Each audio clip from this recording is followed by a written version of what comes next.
Good morning students, that's a 9th class learning video. हम लोग chapter 6 हमने start किया हुआ है। हमने एक शीट भी आपको भेजी थी, उम्मीद है आप बच्चों ने सबने कर ली होगी। 6.2 का अब हम लोग फर्स्ट क्वेश्चन करने जा रहे हैं। आज हम लोग 6.2 करेंगे, ठीक है। 6.3 हम कंप्लीट कर चुके, लास्ट क्वेश्चन बचा है। आज 6.2 करेंगे, इसका भी लास्ट क्वेश्चन बाद में करेंगे। तो आज हम 6.2 के 5 क्वेश्चंस करेंगे। जरा फर्स्ट क्वेश्चन को ध्यान से पढ़ते हैं। इसमें लिखा हुआ है x and y and show that A B parallel C D. ये दोनों लाइनें पैरेलल नहीं हैं, आपको इन्हें पैरेलल प्रूफ करना है, ठीक है। आइए सबसे पहले देखिए, एक्स का आंसर निकालने के लिए इन दोनों में क्या रिलेशन है। इन दोनों में रिलेशन है, ये एक स्ट्रेट लाइन पर एक पॉइंट पर बने हुए, इन्हें बोलते हैं लीनियर पेयर।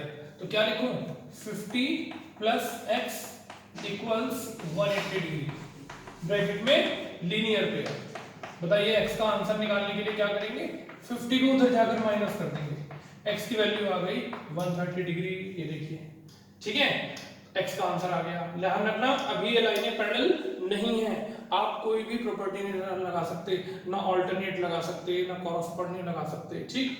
अब एक्स का आंसर तो आ गया। अब वाई देखिए, ये दोनों एक दूसरे के अपोजिट एंगल्स है कि नहीं है। अपोजिट एंगल देखने में, लीनियर पेयर देखने में पैरेलल लाइनों की जरूरत नहीं पड़ती है, ठीक है। तो बताइए डायरेक्ट क्या लिखूं, y इक्वल्स 130 डिग्री, ब्रैकेट में वर्टिकली अपोजिट एंगल्स, ठीक है। तो x का आंसर भी आ गया और y का आंसर भी आ गया। जरा चेक करते हैं, x का क्या आंसर आया 130, y का क्या आंसर आया 130। दोनों एंगल आपस में इक्वल है। देखिए चेक करिए, दोनों एंगल्स आपस में इक्वल हैं, देखो, ठीक है। और दोनों एक दूसरे के क्रॉस में बने हुए हैं। क्रॉस में जब भी कोई एंगल इक्वल हो और क्रॉस में बने हो, तो जिन लाइनों को टच करते हैं ना, वो लाइनें ऑटोमेटिकली क्या हो जाती हैं, पैरेलल हो जाती हैं। तो क्या लिखूं, वी गेट x का आंसर और y का आंसर सेम आया। कितना आया, कितना ही आया हो, चाहे 100 आया हो, चाहे 200 आया हो, चाहे 10 आया हो, चाहे 5 आया हो, चाहे 130 आया हो, कुछ भी आया हो, लेकिन सेम आया। अब एक तो एंगल सेम है, दोनों आंसर सेम है, ठीक है, और दोनों बने क्रॉस में हुए हैं। क्या लिखूं, but these are alternate interior angles. अगर यहां लाइनें पैरेलल होती ना, तो यहां मैं ब्रैकेट में लिखता हूं ऑल्टरनेट इंटीरियर, लेकिन अभी ये इन पैरेलल लाइनों की वजह से ऑल्टरनेट नहीं है।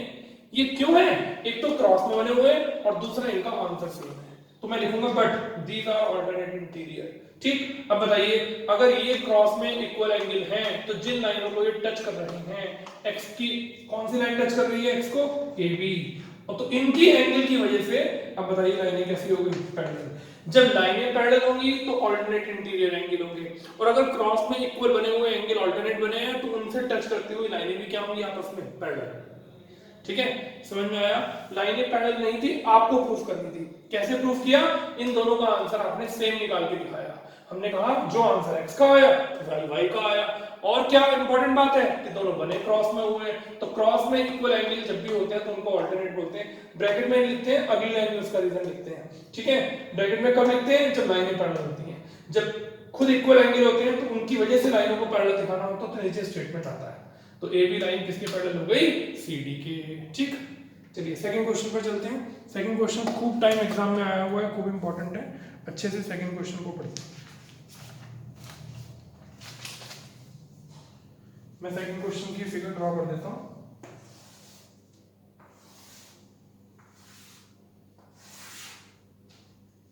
ये y और ये x, इसका नाम ए बी, इसका नाम सी डी और इसका नाम पी एस, और ये बना हुआ है z, ठीक है। आइए क्वेश्चन को पहले ध्यान से पढ़ते हैं, क्वेश्चन में क्या लिखा हुआ है। खूब बढ़िया चैप्टर है, खूब मजा आएगा, आप अच्छे से इंटरेस्ट लेंगे तो। सेकंड क्वेश्चन की लैंग्वेज पढ़ रहे हैं। ए बी सी डी के पैरेलल है और सी डी ई एफ के। ए बी पैरेलल है सी डी के और सी डी पैरेलल है ई एफ के, ठीक है। और क्या दिया हुआ है, y रेशो z दिया हुआ है 3:7, y रेशो z 3:7। अब देखिए कितनी इंपॉर्टेंट बात लिखी हुई है, आज आपको यहाँ एक नई बात पता चलेगी। देखिए ए बी सी डी के पैरेलल है, ये लो A B line C D के पैरेलल है, और CD किसके पैरेलल है? EF के पैरेलल है। आप देख रहे हैं ये CD लाइन की क्या खास बात है, ये AB के भी पैरेलल है और ये EF के भी पैरेलल है। तो जब ये लाइन इन दोनों के पैरेलल होगी तो इन दोनों में भी रिलेशन किसका होगा? पैरेलल का होगा। तो आपको लिखना पड़ेगा since AB parallel CD and CD parallel EF therefore direct AB बताओ किसके पैरेलल हो गई? EF के। क्या लिखेंगे ब्रैकेट में? The lines which are parallel to same line are parallel to each other। समझिए ध्यान से, द लाइंस कौन कौन सी? AB और EF which are parallel to same line, ये भी CD के पैरेलल है, ये भी CD के पैरेलल है, which is parallel to same line are parallel to each other। ये बात याद रखिएगा, क्वेश्चन में नहीं कहा कि AB EF के पैरेलल है, क्वेश्चन में नहीं कहा, ये आपने डिसाइड किया कि AB EF के कैसे पैरेलल है। तो बताइए AB CD के, CD EF के, AB EF के पैरेलल है। इसको लिखे बिना आप क्वेश्चन को स्टार्ट नहीं कर सकते। अगर आपने गलती से ये प्रूफ किया नहीं और इन दोनों में पैरेलल का रिलेशन ले लिया तो आपके मार्क्स क्या कट जाएंगे? आपका तो पूरा क्वेश्चन ही कट जाएगा। ठीक है, तो चलिए रिलेशन किस किस का दिया हुआ है? Y और Z का। तो Y रेशो Z दिया हुआ है 3:7। क्या लिखूं? लेट Y को थोड़ी देर के लिए 3A और Z को थोड़ी देर के लिए 7A मान लेते हैं। X मैंने इसलिए नहीं माना दोनों के साथ रेशो हटाने में क्योंकि X क्वेश्चन में आ गया। तो जो अल्फाबेट क्वेश्चन यूज करता है उसको हम नहीं यूज करते, हम एक ऐसी इंडिपेंडेंट वैल्यू लेते हैं जो क्वेश्चन में ना आई हो। तो बताइए Y और Z की वैल्यू कितनी हो गई? 3A और 7A। अब जरा देखिए AB किसके पैरेलल है? EF के। क्या लिखूं? Since AB parallel to EF। कहां से आया? Proved above. लिखेंगे देयरफॉर। बताइए अगर AB लाइन EF के पैरेलल है तो बताइए X और Z में क्या रिलेशन होगा? आप बिल्कुल ठीक सोच रहे हैं, जब लाइनें पैरेलल होती हैं और क्रॉस में एंगल बनते हैं तो उनको क्या बोलते हैं? Alternate interior. तो क्या लिखूं? सो X इक्वल होगा Z के। बताइए Z का आंसर क्या था? 7A। तो X का आंसर भी क्या होगा? 7A। क्यों होगा? Alternate interior angles. समझिए ध्यान से, AB CD के, CD EF के, तो AB पैरेलल हो गई EF की। X और Z एक दूसरे के क्रॉस एंगल बने हुए हैं तो इन दोनों में रिलेशन किसका हो गया? अल्टरनेट एंगल का। अभी भी आपने बताया कि Z का आंसर 7A है तो X का आंसर भी क्या होगा? 7A। चलिए आगे चलते हैं। अब बताइए AB लाइन किसके पैरेलल है? CD के। जरा आप दिमाग लगाइएगा और सोचिएगा, देखते हैं कितने बच्चे अच्छे से पढ़ रहे हैं, अच्छे से चैप्टर को इंटरेस्ट दे रहे हैं। बताइए इन दोनों में रिलेशन क्या होगा? सोचिए, इन दोनों में क्रॉस का रिलेशन था, अल्टरनेट थे।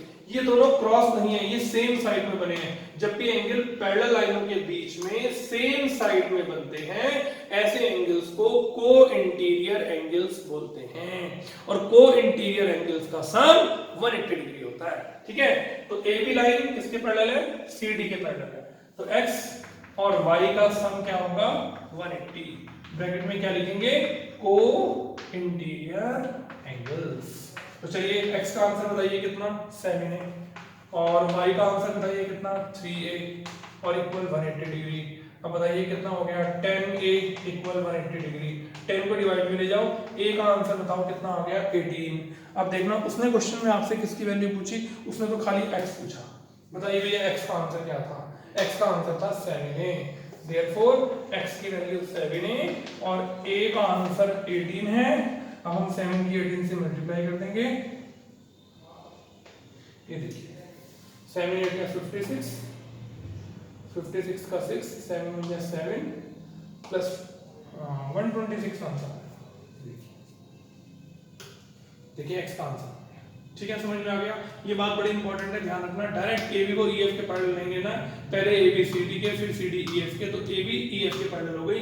ये रीजन बताना है, the lines which are parallel to same line are parallel to each other. अच्छे से लर्न कर लीजिए, समझ लीजिए, जरूर लिखना है, इसके बगैर क्वेश्चन स्टार्ट नहीं होगा। चलिए आगे चलते हैं, अच्छे से पढ़िएगा, अच्छे से रिवीजन करिएगा। क्वेश्चन नंबर 3 पर चलते हैं। इसको मिटाकर थर्ड क्वेश्चन की फिगर बनाते हैं। क्वेश्चन नंबर 3 की फिगर दे रखी है ध्यान से क्वेश्चन को पढ़ना है, जो जो बातें क्वेश्चन के अंदर दे रखी हैं उसको भी ध्यान से सुनना है। सी, इस पॉइंट का नाम ई, यहाँ 90 डिग्री का एंगल का साइन बनाया हुआ है, मैंने 90 लिख भी दिया। ये डी, इस पॉइंट का नाम बी और इस पॉइंट का नाम एफ। और देखना कोई लाइनें पैरेलल हैं, मैं एरो लगा रहा हूँ, A B line C D के पैरेलल है। ये देखिए A B line C D के पैरेलल है। और कौन सा एंगल दिया हुआ है, जी ई डी, जरा ढूंढिए जी ई डी कहाँ है। ये पूरा एंगल है 126। चलो क्या पूछा, ए जी ई, ये एंगल पूछा, चलिए इसे भी निकाल लेंगे। जी ई एफ, ये छोटा सा एंगल पूछा। और क्या पूछा, एफ जी ई, इस एंगल को पूछा। तो ये 3 एंगल पूछे हैं, तो मैं इन तीनों एंगल को नंबर डाल देता हूँ 1। चलो नंबर क्या है, बाद में नंबर डालेंगे, पहले ऐसे लिखते हैं, ठीक है। अब जरा एक बार क्वेश्चन को समझ लीजिए क्या दिया हुआ है फिगर के अंदर, फिर इसको स्टार्ट करते हैं। खूब अच्छी एक्सरसाइज है। अब आपको इन क्वेश्चनों में इसलिए मजा आएगा क्योंकि आप कुछ थोड़े से एक्स्ट्रा क्वेश्चन कर चुके हैं, आपको पता चल चुका कि चैप्टर के अंदर वो आपसे क्या बात करना चाहता है। देखिए A B line C D के पैरेलल है, ठीक है। अब जरा ध्यान से देखिए, ये रही ए बी लाइन और ये रही सी डी लाइन, जरा ध्यान से देखिए, कोई जल्दी नहीं किसी बात की, हम लोग अच्छे से समझेंगे। और ये रही एक पॉइंट, इसका नाम है ई, इसका नाम है जी। ये एंगल उसने पूछा और ये पूरा एंगल आप देखिए 126 पे रखा है। ये देखिए मैंने अभी बीच की लाइन बनाई नहीं, ये तो यहां से यहां तक पूरा एंगल जी ई डी ये दिया हुआ है 126 और आपसे ये पूछ रहा है। अब जरा सोच के बताइए, आपका दिमाग अगर काम कर रहा है और ये लाइनें अगर आपस में पैरेलल हैं तो बताइए इन दोनों में क्या रिलेशन होगा, ऑल्टरनेट इंटीरियर। देखा कितना आसान क्वेश्चन है, क्या लिखूं, ए बी, ये क्वेश्चन है 3, पैरेलल सी डी। देखिए कौन सी लाइन काट कर जा रही है, GE, and GE is the transversal. So कौन सा एंगल, क्या नाम है इसका, ए जी ई इक्वल होगा किसके, जी ई डी, और दोनों का आंसर होगा 126, ऑल्टरनेट इंटीरियर एंगल्स। देखा कितनी जल्दी आपका एक आंसर भी आ गया। अब बताइए अगर ये 126 आ गया, इसमें और इसमें रिलेशन किसका होगा, लीनियर पेयर। क्या लिखूं, आल्सो, क्या नाम है एंगल के, ए जी ई प्लस इस एंगल का देखो नाम दिया हुआ है इसने बुक में जो दिया हुआ है क्या नाम दिया हुआ है, एफ जी ई, एफ यहाँ एफ है, जी ई, ये देखिए ये है एफ पॉइंट, तो एंगल एफ जी ई, दोनों का सम 180 ब्रैकेट में लीनियर पेयर। ये देखो कितना इजी, इन दोनों का सम 180, ये दोनों ऑल्टरनेट, इन दोनों का सम लीनियर पेयर 180। अब बताइए अभी भी आपने ए जी ई का क्या आंसर निकाला, 126, तो एफ जी ई इक्वल 180, इसको उधर जाके माइनस कर दीजिए, एफ जी ई की वैल्यू आ गई 180 माइनस 126। तो बताइए क्या आंसर आ गया, 10 में से 6 गया 4 और 7 में से 2 गए 5, ये आपका आंसर आ गया। ठीक है, हुआ ना इजी काम। चलिए इस छोटी सी फिगर को हम मिटा देते हैं क्योंकि हम 2 आंसर निकाल चुके हैं। अब हमें तीसरा आंसर निकालना है। देखिए तीसरे आंसर का नाम क्या है, ये जी एफ। जरा सोचिए, ये छोटा सा एंगल निकालने के लिए अगर मैं यहां से यहां तक कंप्लीट एंगल में से ये 90 डिग्री क्या कर दूं, माइनस, तो ये छोटा सा पार्ट तो बचेगा। बताओ यहां से यहां तक कंप्लीट एंगल में से अगर मैं ये एंगल माइनस कर दूं तो ये तो बचेगा। तो बताइए क्या नाम हुआ उसका, जीईएफ। तो एंगल जीईएफ निकालने के लिए बताइए इस पूरे एंगल जीईडी में से ये एंगल एफईडी क्या कर देते हैं, माइनस। ये देखो एफईडी को माइनस कर दिया, यानी कि 126 में से क्या माइनस कर दिया, 90। देखो 36 आपका आंसर भी आ गया। ठीक है, तो ये दोनों ऑल्टरनेट हुए, ये दोनों लीनियर पेयर हुए, और इस एंगल को निकालने के लिए 126 में से 90 माइनस कर दिया। ठीक, 3 छोटे छोटे पार्ट्स एक ही क्वेश्चन के अंदर। आगे चलते हैं, बड़ा इंपॉर्टेंट क्वेश्चन हम करने जा रहे हैं, क्वेश्चन नंबर 4। खूब इंपॉर्टेंट है, अच्छे से समझेंगे मजा आएगा। क्वेश्चन नंबर 4 की फिगर ड्रॉ कर लेते हैं।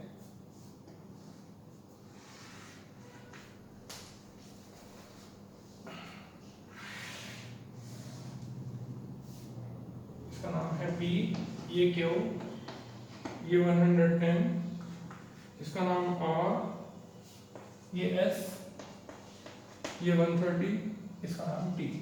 ठीक है, और आपको जरा देखिए कौन सा एंगल निकालना है, QRS, ये एंगल निकालना है। आइए थोड़ा सा दिमाग लगाएंगे और इस क्वेश्चन को अच्छे से समझेंगे। बड़ा इजी क्वेश्चन है, आपको मजा आएगा। कौन कौन सी लाइनें पैरेलल है? ये PQ लाइन इस ST के पैरेलल है। ये बात क्वेश्चन में दे रखी है कि PQ लाइन ST के पैरेलल है, PQ पैरेलल ST। ठीक, अब कंस्ट्रक्शन देखिए क्या करनी है। ये जो R पॉइंट नजर आ रहा है ना, यहां आपको एक ऐसे एक पैरेलल लाइन बनानी है। कोई भी आप इसका नाम लिख दीजिए, AB लिख दीजिए, चलिए AB। ठीक है, ये AB किसके पैरेलल होगी? PQ के भी पैरेलल होगी और ST के भी पैरेलल। ठीक है, तो क्या लिखूं? कौन से पॉइंट पर आपने लाइन ड्रॉ करी? R पर। तो याद रखेंगे, through R draw a line AB parallel to PQ and ST। देखिए ये PQ के भी पैरेलल है और ST के भी पैरेलल है, तो इनके नंबर डाल देते हैं। इसका नंबर 1, इसका नंबर 2 और बीच में नंबर डाल देते हैं 3। चलिए पहले एक एक करके पैरेलल लेते हैं। पहले PQ को इसके पैरेलल लेंगे, फिर ST को। अब जरा बताइए, PQ लाइन ST के पैरेलल है और ये ट्रांसवर्सल है, तो इन दोनों में रिलेशन क्या होगा? बताइए क्या होगा? ये दोनों एक ही साइड में बने हुए हैं, इनका रिलेशन होगा को इंटीरियर। ठीक है, क्या लिखूं? Since PQ parallel AB and QR is the transversal। Parallel लाइनों के नाम और जो लाइन काट कर जा रही है, कौन कौन से एंगल का सम 180 होगा? एंगल Q और एंगल 1 का सम 180 होगा। ब्रैकेट में क्या लिखूं? को इंटीरियर एंगल्स। तो इसकी वैल्यू 110, एंगल 1 इस 110 को उधर जाकर माइनस कर दीजिए, कितना आ गया? एंगल 1 70। ठीक, अब इस साइड आ जाओ। अब ST लाइन AB के पैरेलल है, अगेन ST पैरेलल AB और ट्रांसवर्सल का नाम है and SR is the transversal. ये देखो ये दोनों लाइनें पैरेलल। अब बताइए ये दोनों को इंटीरियर हुए कि नहीं हुए? तो कौन कौन से एंगल? S और एंगल 2, इन दोनों का सम 180, ब्रैकेट में को इंटीरियर एंगल्स। इसकी वैल्यू 130 और एंगल 2 मालूम नहीं है, इस 130 को जाकर माइनस कर दीजिए, ये कितना आ गया? 50 डिग्री आ गया। ठीक, अब 1 आ गया को इंटीरियर से 70, 2 आ गया को इंटीरियर से 50। अब ये तीनों पॉइंट एक ही एंगल पर बने हुए हैं, क्या लिखूं? Now angle 1 plus angle 3 plus angle 2 का सम 180। लीनियर पेयर नहीं कहेंगे, लीनियर पेयर में दो एंगल बनते हैं, इसे बोलेंगे sum of angles at a point on straight line. एक ही स्ट्रेट लाइन पर एक ही पॉइंट पर जितने मर्जी आप एंगल बना दीजिए, उन सबका सम क्या होगा? हमेशा 180। बताइए एंगल 1 का आंसर क्या निकला? 70। एंगल 3 मालूम नहीं है, 2 का आंसर 50। इन दोनों को प्लस कर दिया, 50 प्लस 70 हो गया 120 प्लस एंगल 3 इक्वल 180 और एंगल 3 का आंसर आ गया 180 में से 120 या 60। एंगल 3 का कंप्लीट नाम लिख दीजिए QRS और इसका नाम हो गया एंगल QRS। बताइए समझ में आया कि नहीं आया? ठीक है, ये क्या बात याद रखनी पड़ेगी, यहाँ पर पैरेलल लाइन बनानी है। किस किस की पैरेलल बनानी है? PQ के भी और ST के भी। तो एक बार PQ को ST के पैरेलल लेना है, ये ट्रांसवर्सल को इंटीरियर। एक बार इन दोनों को पैरेलल लेना है, ये दोनों को इंटीरियर। जब इन दोनों का आंसर आ जाए तो तीनों का सम 180, क्योंकि स्ट्रेट लाइन पर एक ही पॉइंट पर सभी एंगल का सम 180 होता है। ठीक है, चलते हैं आगे। आज के आखिरी क्वेश्चन को करते हैं, क्वेश्चन नंबर 5। इसकी फिगर को बता देते हैं। क्वेश्चन नंबर 5 बहुत आसान है, एक सिंपल क्वेश्चन है। हम लोग शायद इसको एक्स्ट्रा में पता नहीं कर भी चुके हैं कि नहीं, फिर भी समझते हैं। इसका क्वेश्चन नंबर 6 बाद में करेंगे, अभी हम लोग क्वेश्चन नंबर 5 को स्टडी कर रहे हैं। Very easy question, let's say 50 degree, इसका नाम A, इसका नाम B और इसका आंसर दिया हुआ है 127 और यहाँ लिखा हुआ है x और यहाँ लिखा हुआ है y। देखिए कितना आसान क्वेश्चन है। कुछ क्वेश्चंस तो ऐसे होते हैं जब अच्छे से समझ में आ जाते हैं तो देखते ही मन करता है कि ये इसका आंसर ऐसे होगा, इसका आंसर ऐसे होगा। ठीक है, अब बताइए क्या दिया हुआ है, ये दोनों लाइनें, ये लाइन इसके पैरेलल दे रखी है, ए बी दिया हुआ है, सी इसका नाम है आर और ये नाम है डी, ये दोनों लाइनें पैरेलल दे रखी है। तो क्या लिखूं, A B parallel C D, देखो ठीक है, और ये देखो ये ट्रांसवर्सल है, क्या नाम है इसका, and P Q is the transversal. तो बताइए एंड एक्स किसके इक्वल होगा, 50 के इक्वल होगा, क्यों होगा, ऑल्टरनेट इंटीरियर एंगल्स। आप ऐसे भी लिख सकते हैं एक्स इक्वल होगा एंगल ए पी क्यू के, और दोनों का आंसर होगा 50। तो देखा आपने एक्स कितनी जल्दी आ गया, ठीक। अब बताइए ये एक्सटीरियर एंगल है और इसके साथ वाला लीनियर पेयर होता है, तो उसको छोड़ दो, तो बाकी के दोनों एंगल इसके लिए अपोजिट माने जाते हैं। तो क्या लिखें, in triangle P Q R, कौन सा angle, exterior angle P R D y plus x के सम के इक्वल होगा। Exterior angle sum property of triangle, किसी भी ट्राइंगल का एक्सटीरियर एंगल अपने दोनों अपोजिट एंगल के सम के इक्वल होता है, सम के। तो साथ वाला लीनियर पेयर, उसे छोड़कर जो बाकी के दो एंगल बचते हैं वो इसके लिए अपोजिट एंगल माने जाते हैं। तो बताइए इसकी वैल्यू कितनी, 127। y का आंसर मालूम नहीं है, x आपने अभी भी 50 निकाला, क्या करें 127 में से 50 माइनस कर दें, तो 7 और 7 हमारा आंसर आ गया 77। चेक कर लेते हैं एक बार, ये 7 और 12 में से 5 गया 7, तो हमारा आंसर आ गया 77। ठीक है, समझ में आ गया। आप ऐसे और क्वेश्चंस की प्रैक्टिस करिए। देखा आपने, शीट और एक्स्ट्रा क्वेश्चंस पहले करने के बाद, चैप्टर को समझने के बाद, अब देखिए जब हमने 6.2 के 5 क्वेश्चन किए तो कितना अच्छा हमारे समझ में आया, कितना अच्छा हम लोग अच्छे से डिस्कस कर पाए। तो इसी तरह से हम चैप्टर पढ़ाएंगे, आपको भी पढ़ाएंगे, आप भी पढ़ेंगे, आप भी अच्छे से तैयारी करेंगे, इंटरेस्ट दिखाएंगे, तभी आपका ज्योमेट्री पक्का होगा। अब बहुत अच्छे क्वेश्चन आने वाले हैं। अब नेक्स्ट वीडियो में मैं 6.1 और कुछ एग्जाम्पल्स आपके सामने लूंगा, जिससे आपको एक्सरसाइज बढ़िया समझ में आए। इतने आप इसकी प्रैक्टिस करिए, इतने हम लोग आगे के शीट तैयार करते हैं। Thank you very much, God bless you.